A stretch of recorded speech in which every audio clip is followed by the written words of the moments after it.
Assalamualaikum warahmatullahi wabarakatuh. Hai Kak, apa kabarnya? Jumpa kembali di YouTube Hobinya Ayah Azam. Seringkali ketika saya silaturahmi ke rumah teman-teman, saya sering menjumpai motor-motor tua di garasinya atau di ruang tamunya. Saya kagum sekali melihat mereka masih mau merawat motor tua tersebut, apalagi ketika tahu motor tersebut adalah tangan pertama mereka.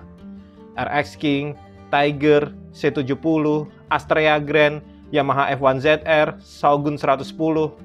Wah, jadi terbawa nostalgia. Dulu Kak, mindset saya beli motor kemudian dijual lagi. Makanya saya sering berpikir harga jual ketika membeli motor. Pernah ada beberapa motor milik saya yang saya jual, uang hasil penjualan tersebut ya saya buat modal dagang lagi. Kemudian sampai saat ini, saya sering kali kangen dengan motor-motor yang sudah lepas dari tangan saya. Dan saya berpikir, kenapa saya harus jual motor untuk modal dagang lagi? Itu berarti cara saya berdagang yang nggak benar. Buktinya masih butuh suntikan modal lagi. Dagangan saya besar juga enggak, jalan di tempat iya, bahkan minus.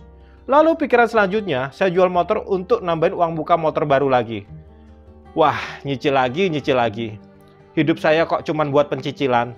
Harusnya aset saya nambah, bukan cicilan saya yang nambah. Kemudian saya memahami pikiran dari teman-teman yang tetap mempertahankan motor tua mereka. Tidak perlu menjual motor tua untuk membeli yang muda. Kalau bisa mempertahankan motor tua dan menambahkan motor muda, berarti kondisi keuangannya sehat. Motor tua bisa menjadi aset dan motor muda bisa untuk transportasi sehari-hari. Itu yang memicu saya untuk terus giat berdagang dan menambah ilmu supaya saya tetap bertahan dan memperbaiki kondisi keuangan saya.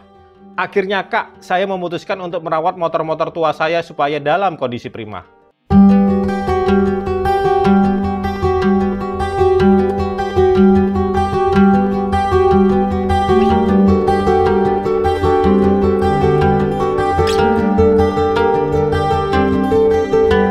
Honda GL Pro tahun 1991.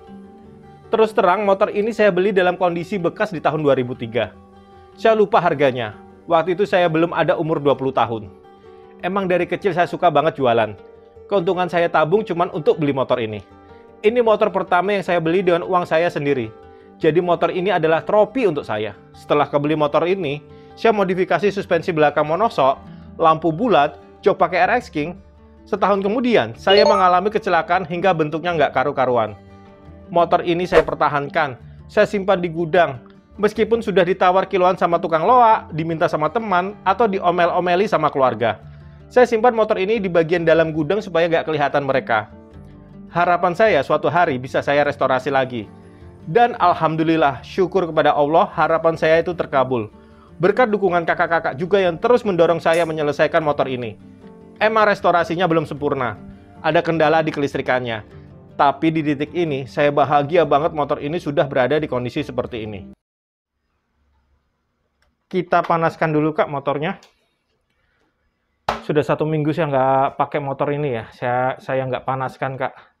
Saya jarang pakai motor ini karena saya lebih suka pakai Suzuki Address. Yuk, mudah-mudahan bisa langsung nyala. Wih, top chair. Langsung nyala Kak.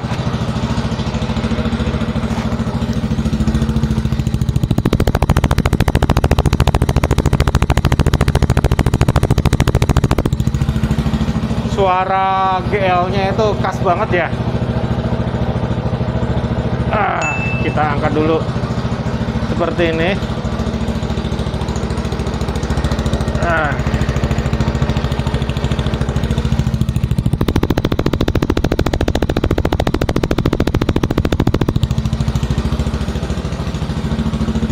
Lumayan juga effortnya bangun motor ini Kak. Wah, ini kabel-kabel saya nih. Oke deh, asapnya kemana-mana. Kita matikan aja.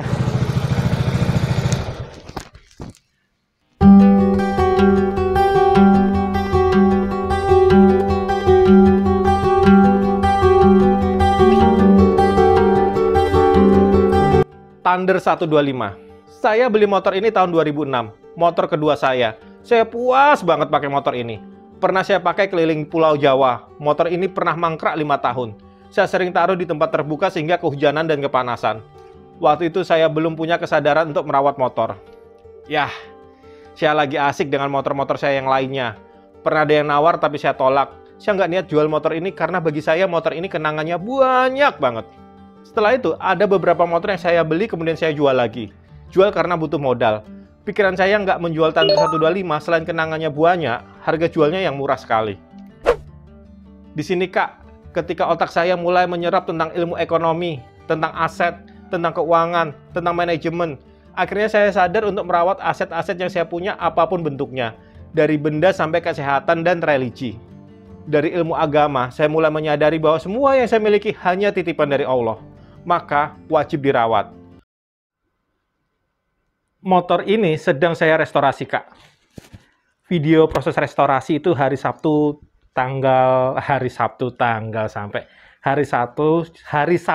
jam 10 pagi terbitnya. Tayangnya ya di YouTube.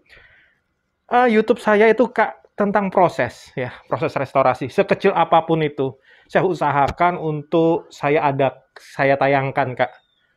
Sampai keputusan memakai material ini, bahkan ada material yang sudah saya beli, nggak saya pakai. Karena ternyata waktu fitment, oke, bisa fitment, tapi kok nggak enak dilihat. Ya udahlah, copot lagi. Nah, di sini saya sudah merubahnya dengan speedometer digital. Apalagi nih, suspensi belakang 340 mm ya. Saya ganti swing armnya. Ini masih saya bungkus pakai kertas koran biar nggak lecet. Ya, ini baut-bautnya saya ganti dengan baut L semua, L stainless. Coba dilihat nih sebelah sini, Kak. Mounting-mountingnya juga L stainless semua. Nah, ini saya chrome. Jadi motor ini prosesnya adalah glowingin dan di resto mode. Jadi ada modernnya lah, seperti speedometer digitalnya ini.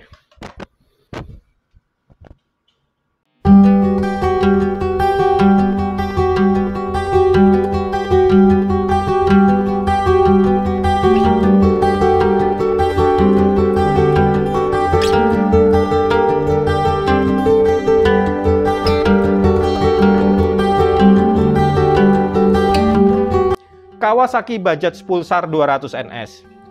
Motor ini hadiah dari seorang teman karena saya membantu dia menyelesaikan tesis S2-nya di tahun 2014.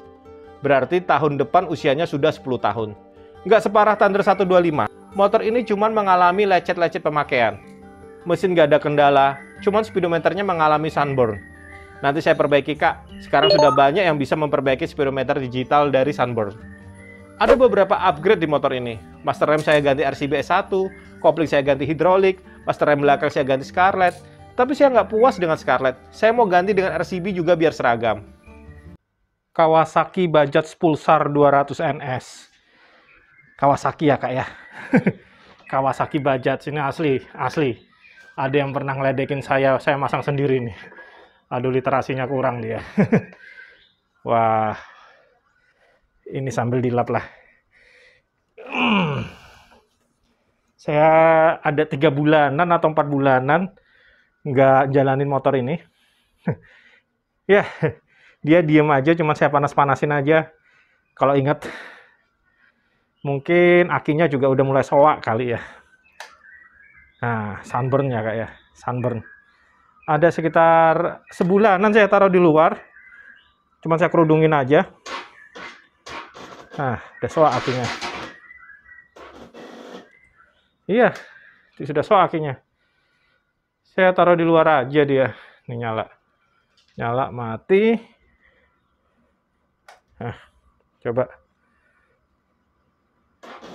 Nah, nggak kuat. Ya, cuman itu. Harus dicas lagi itu akinya. Untung punya chargernya, Kak. Ini kakak-kakak mungkin harus punya juga di rumah nih. Benda kayak gini nih, untuk ngecas. Nih.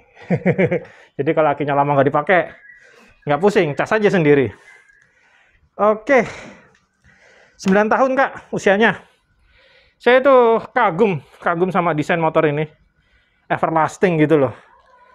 Ini kayaknya sudah 1 dekade lebih ini motor, desainnya nggak berubah. Bahkan yang model terakhirnya cuma ganti kaki depan jadi upside down aja. Sisanya masih sama. Dan ini busi 3. Seingat saya, yang terbaru itu businya 1 kalau nggak salah.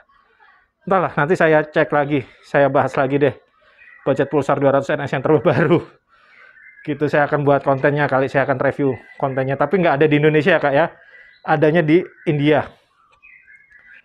Sebetulnya owner budget Pulsar 200 NS itu beruntung bisa punya motor ini, kok saya bilang.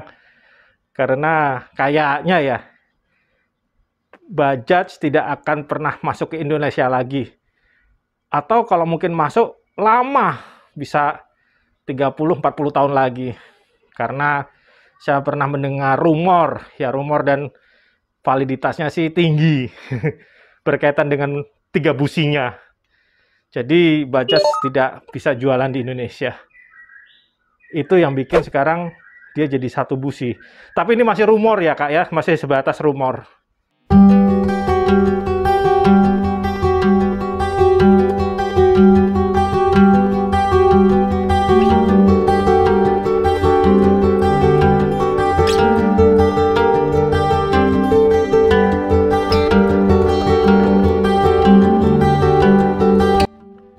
Suzuki Inazuma 250.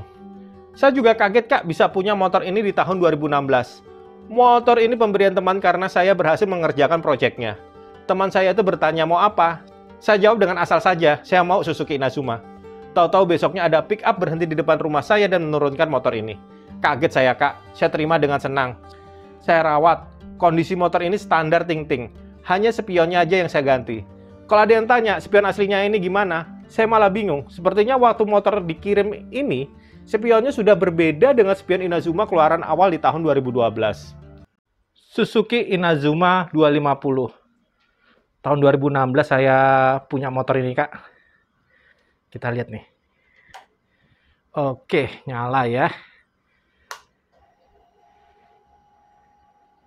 Nah, ini harus ditekan. Ntar. Remnya harus ditekan, rem depannya. Remnya, koplingnya harus ditekan baru mau di starter dia. Kita dengar suaranya.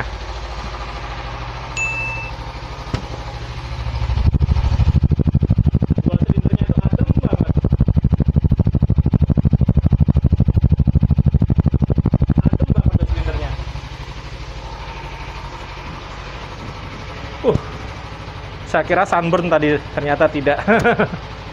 Oke, dimatikan aja biar nggak bau. Ini jeleknya kalau kunci kontaknya on, dianya masih nyala. Kalau pulsar mati. Oke kak. Ini motor akhir-akhir ini sering saya pakai jalan-jalan kak. Ya putar-putar kota aja kalau San Mori. Terakhir ke Serang. Ya pulang balik 120 kilo dari rumah saya. Enak, empuk, tapi berat.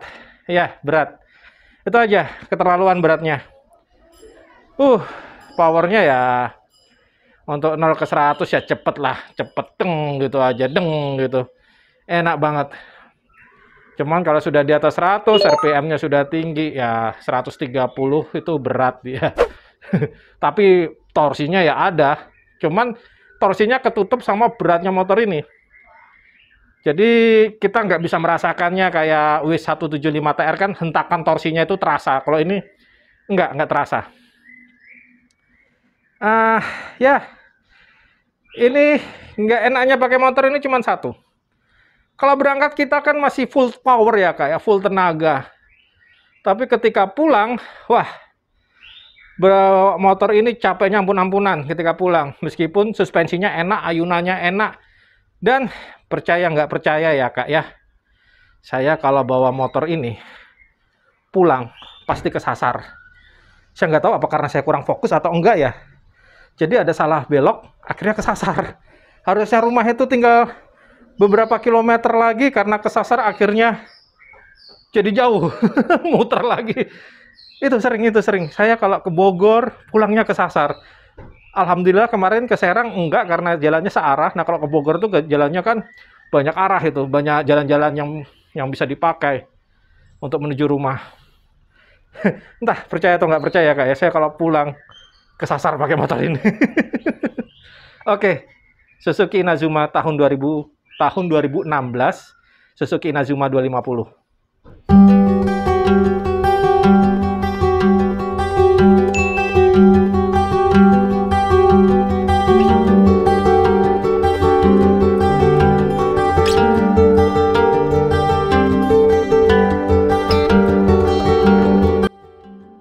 Suzuki Address 110. Ini motor sebenarnya istri saya yang beli di tahun 2017. Waktu saya rekomendasikan Yamaha Mio atau Honda Beat, istri saya malah memilih Suzuki. Mungkin istri saya masih ingat motor Suzuki Skydrive dan Skywave yang pernah saya punya dan saya jual itu. Makanya pengennya Suzuki lagi. Dan ternyata motor ini badak dan irit meskipun fitur yang mengganggu itu ada beletak jedornya. Kasar banget saya pakai motor ini. Dari nggak konsisten ganti oli, sehari saya bisa pakai 25-40 km jarak tempuhnya, masuk kebanjiran, dijemur di bawah matahari, kehujanan, masih kuat aja. 6 tahun sudah motor ini menemani aktivitas saya. Sudah saatnya motor ini jadi motor simpanan. Mudah-mudahan masih ada rezeki lagi untuk memiliki motor matic baru. Itu Kak, motor-motor yang ikut menua bersama saya. Kemarin itu usia saya sudah berkurang 1 tahun. Jadi saya bikin konten ini Kak, sambil melihat motor-motor yang sudah ikut menua bersama saya. Ya, motor yang usianya sudah lebih dari 6 tahun. Emang sih ada yang cuma jadi motor simpanan, dipakai cuman untuk San Mori, tapi ternyata pas Sabtu Minggu ketiduran, akhirnya gagal deh buat San Mori. Ada yang jadi kendaraan harian saya. Semoga awet deh, dan saya berdoa juga semoga kakak-kakak yang mempunyai motor di rumahnya bisa kakak rawat sampai kapanpun. Jika rezeki itu milik kita, maka akan datang ke kita. Jika rezeki itu bukan milik kita, maka akan pergi begitu saja. Oleh sebab itu, rawatlah motor-motor yang kita miliki sebaik-baiknya, Kak. Karena motor-motor itu adalah rezeki kita. Oke, Kak, terima kasih telah menonton video saya. Jangan lupa like, subscribe, dan komen ya, Kak, ya. Dan share video ini ke seluruh jagat raya supaya saya terkenal. Dan apapun yang terjadi pada Kakak hari ini, senang, sedih, sehat, ataupun sakit, tetap satu hal. Jangan lupa untuk berbahagia. Wassalamualaikum warahmatullahi wabarakatuh.